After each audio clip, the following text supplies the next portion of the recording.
When you finally find your thing, you want the whole world to know about that thing. So you use a thing called Canva to make it an even bigger and better thing. Whether you want to create flyers for that thing, make presentations for that thing, or design merch for that thing, you can do anything. So people can see your thing, feel your thing, love your thing. The next thing you know, it's a thing. Canva, the thing that makes anything a thing. Welcome to your personal briefing. The Full Court Press is on the air. Now, here's Sean Spicer. Welcome back to Full Court Press. I'm your host, Sean Spicer, here on WABC. Good Sunday morning.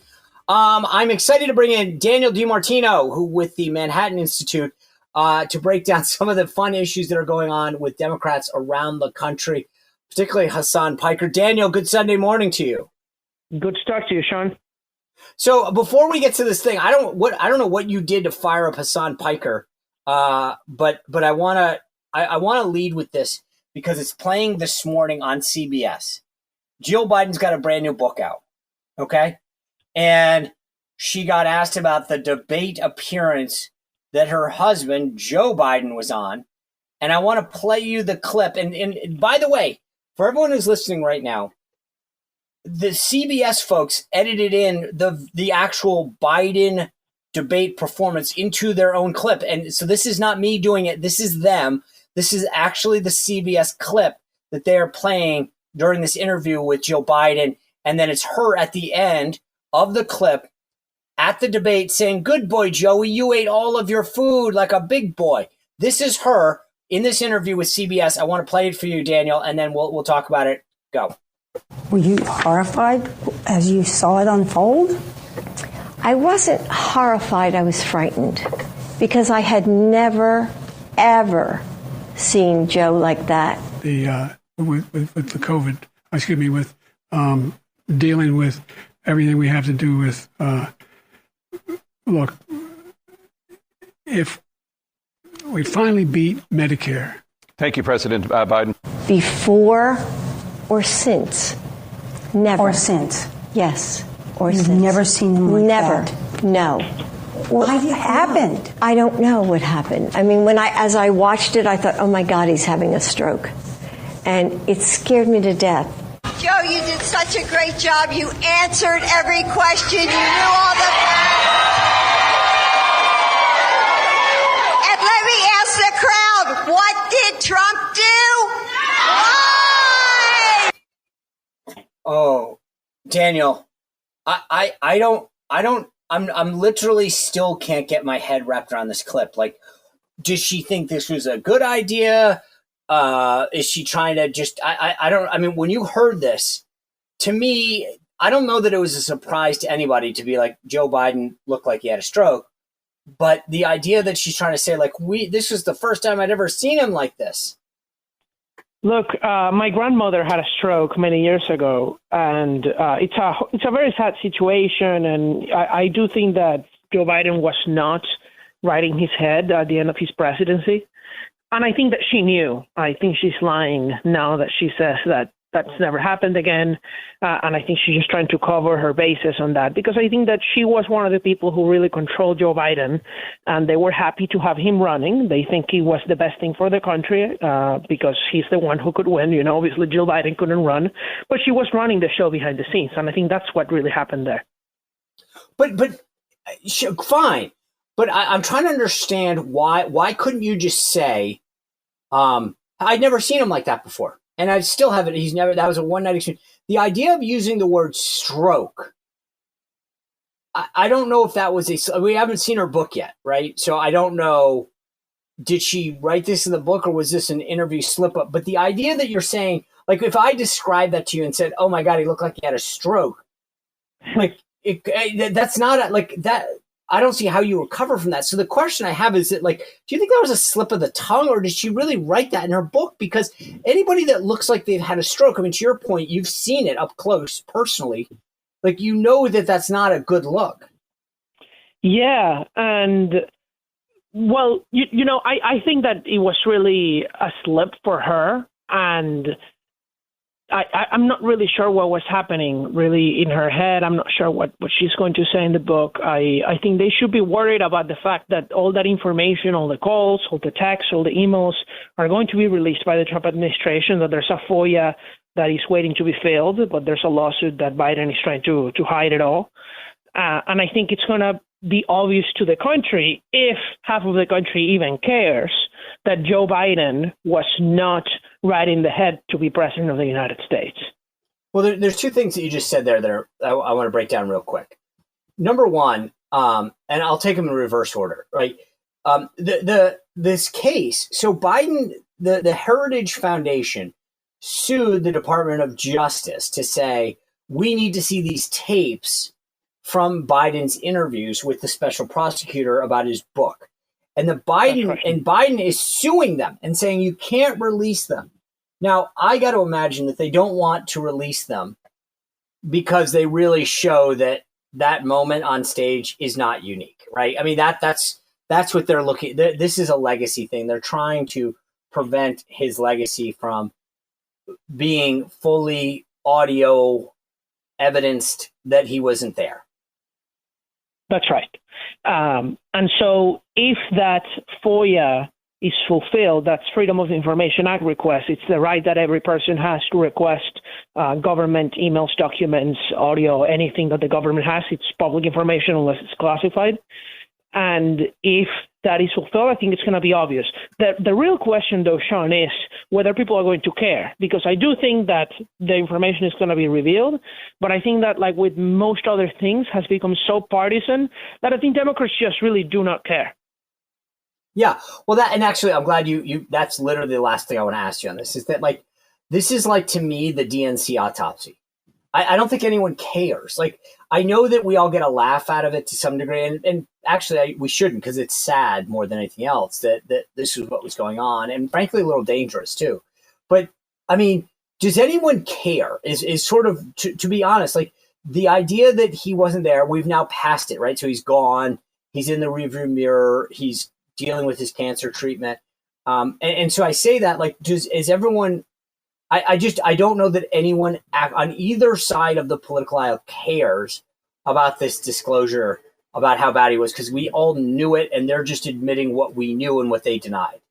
If anything, it's going to be very hypocritical, because now the same people who did not care then and do not care now about that fact that Joe Biden was too old and too aged in his brain to be president, those are the same people who are going to say soon, perhaps with reason, perhaps without reason, we don't know what's going to happen in the future, about President Trump being too old to be president in 2 years when he's, significantly older. 2 years is a long time for people their age. Yeah, but don't you think, and I said it was the last question, but I don't think President Trump, I'm in my 50s. I can't keep up with that guy. Like, I look at Trump and I'm like, oh my gosh, like, I joked at the beginning of the show, every week we're like, oh my God, we're shocked that it's a crazy week, only because I think after 4 years of Biden, we want to break every once in a while. But, like, don't you agree that, like, the age is... I think he's impressive for his age, that's for sure. Right. But I mean, I'm not, like, I don't say this to, like, sound like I'm sucking up, but, like, I can't keep up with that guy. Like 9:30, 10 o'clock, I'm ready for bed every night. I do get up a little earlier than I used to. But like, my point is, that guy is up early. He stays up late. He's in meetings. He's out doing this and that. Like, at my age, I honestly can say that I can't keep up with him. And I don't. Yeah, I don't understand how he does it either. Right. But I mean, I think that what you were saying, the reason I wanted to bring this up is that so many folks in the media, like, want to make it an age conversation now because Biden couldn't keep up. They're like, well, now we have an age issue. And it's like, no. We had a Biden issue. You don't need to project that on everyone else, because you guys in the media covered it up. I do think that among many government officials, we have an age issue, because age is the reason that people, stop being right in their mind. And that has happened in Congress. It's happened to so many members of Congress. It happened to Dianne Feinstein. It happened to many others. It's really happening to Mitch McConnell too. God bless him. But it's the truth. I think too many people are too old to be in office. I totally agree. Right. But I'm just saying that, like, when you draw a line, you got to be careful because Trump at 80 is like me at 40, and I don't want to throw the. But all right, let's move on because we covered this because there was a tweet that that this guy Hassan Piker, he's a far left wing 9/11 denier, sends out, and he says F, and we're a family show here. It's a Sunday morning. The Manhattan Institute, where Daniel you work, blank head, and it begins with a D, and it's a body part of a male. D head from Venezuela. What started it? What's the backstory? Like, why did Hassan Piker go after Daniel DiMartino of the Manhattan Institute? Well, it was all based on a news clip I had from last night at GB News, Great Britain. And the reason I was in the news that day was because of what's going on with Hassan, right? That he was subpoenaed by the Department of the Treasury for his ties with the Cuban government. And this is a very important thing because I've been following this issue for many years. The organizations that go to Cuba and travel there to be apologists for that evil regime, and then they bring them money, and then they also get paid to do propaganda in America. Code Pink, the other woman who was subpoenaed, Bea Benjamin, the entire Singham network, so that people understand. There's an American billionaire who lives in China called Neville Roy Singham, who funds Neville Royce what? Neville Roy Singham. And he's a billionaire that lives in China. That's right. He's an American citizen, but he moved to China because he's a traitor, and he made his money with the Chinese Communist Party, and that's how he is hiding himself from American law enforcement. Nobody can arrest him in China, right, except the CCP. And from there, he funds by the tune of over $1 billion overall the entire left-wing nonprofit network that is pushing BLM, that is pushing the entire woke agenda, that is pushing even the fight against data centers, because they know that that's good for China if we are delayed on AI. And they also push the entire Cuban, Venezuelan, and Iranian regimes here. So why? So you kind of expose this on GB News, and then he decides to just go off on you? That's right. It's really that simple. And look, when we talk about like these Michigan candidates, Abdul El-Sayed campaigning with him and failing to denounce him, is that concerning to you? You know, it is. I think that we have a crop of new Democrats who are running for office, first at the local level, then at the state level, who are really people whose goal is to destroy the United States. And I don't say this lightly. You know, there are differences of opinion, right? I think, for example, somebody who's very much on the left, that I disagree on basically everything, Nancy Pelosi. But I think we have differences of opinion with people like Nancy Pelosi. I think we have differences of opinion even with Joe Biden back when he was young, and he could be on the, his own head. But we do not have differences of opinion with some of these people. What we have is differences of goals and even like philosophies. Like, these are people who hate the United States, who hate everything we stand for, who some of them are even agents of foreign governments, right? Like the mayor of Arcadia in California, who was a Chinese agent, like Hassan and the Code Pink people who are actually Cuban agents, like the ambassador for 40 years who was arrested and is now being denaturalized, who was a 40-year agent of Cuba and got to the level of being appointed U.S. ambassador to many countries. This is the problem we're dealing with now that I'm worried about. Isn't it, to me, one of the things that I find fascinating? The Cuban government is about to fall on its own weight. Okay. The Venezuelan government needed to be, it was not doing well. And yet you have these Americans who want to campaign with folks that support this. They want to champion these things, these movements. Like, I'm actually concerned, truly concerned, that you have a lot of Americans on the left that look at these regimes in Cuba, in Venezuela, as models of what we should use going forward. Well, I am very much too, because I escaped from Venezuela, right? I don't want America to become Venezuela, the opposite. And the things that I've encountered is that the politicians lie to the public, right? Not even a significant number of Americans want to be like Cuba or like Venezuela. They don't believe Cuban healthcare is good. They don't want that. They say that, oh, we want to be like Europe. That's what the politicians tell them in their rallies. But then the policies they push are the policies of Cuba and Venezuela, not the policies of other countries, which we can have a very good debate about that. We can have a debate, is Norway doing a good thing or a bad thing? I happen to think it's a bad thing in many ways.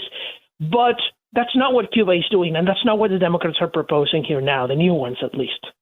Well, and it's one thing to campaign on it. It's another thing. Like I think to myself about what New York City Mayor Zoran Mandami is doing to transfer ownership from landlords to the community. This is something that he talked about earlier this week. Let me play for the audience what I'm talking about. When necessary, we will take aggressive legal action to remove negligent owners and property managers. And for buildings that have suffered chronic neglect, we will work to transfer ownership to responsible stewards.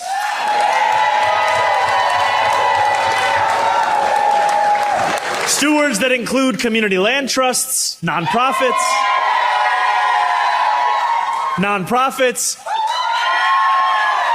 or even the tenants themselves.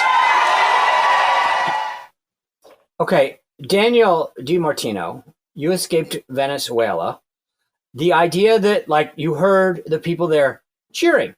Zoran Mandami in New York saying, I want to take some of these property that someone else owns, and transfer ownership from the landlords to these various other community entities, nonprofits, the tenants, whatever.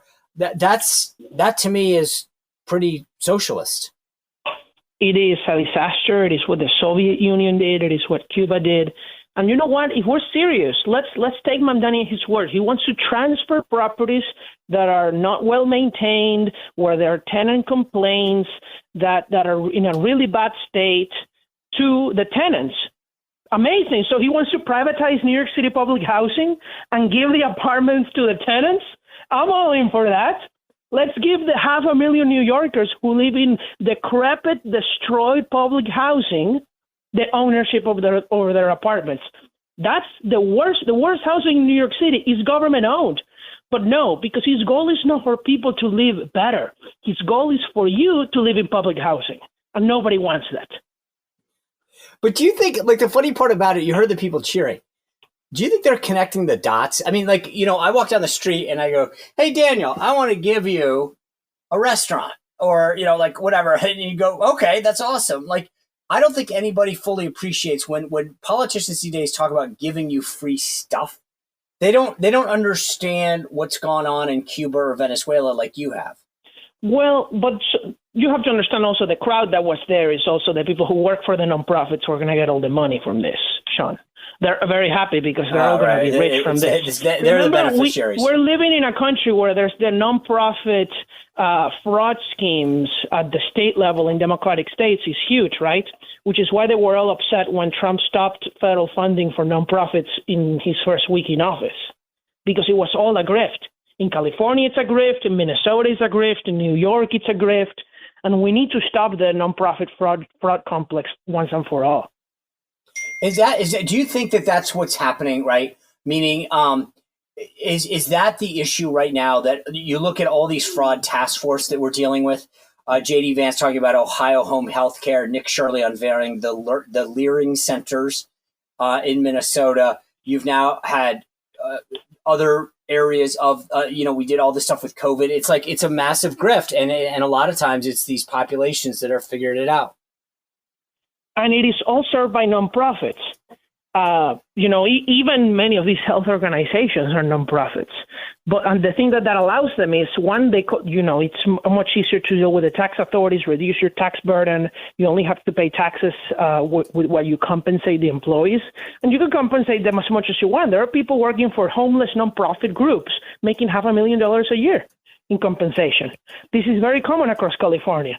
And so the Trump administration can also fix a lot of this on its own without the help of the Democratic states, because who gets nonprofit status is an IRS authority. So the Trump administration, if they want to stop the fraud that is happening all over the country, they need to use the IRS to strip the 501c3 nonprofit status of all these fraudulent groups. Okay. Daniel DiMartino of the Manhattan Institute, I appreciate you being here. I will be much more polite than Hassan Piker was in that tweet. Thank you for spending your Sunday morning with us.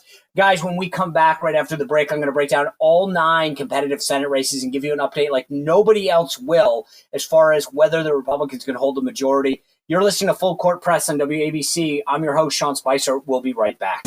This is Full Court Press with Sean Spicer on 77 WABC.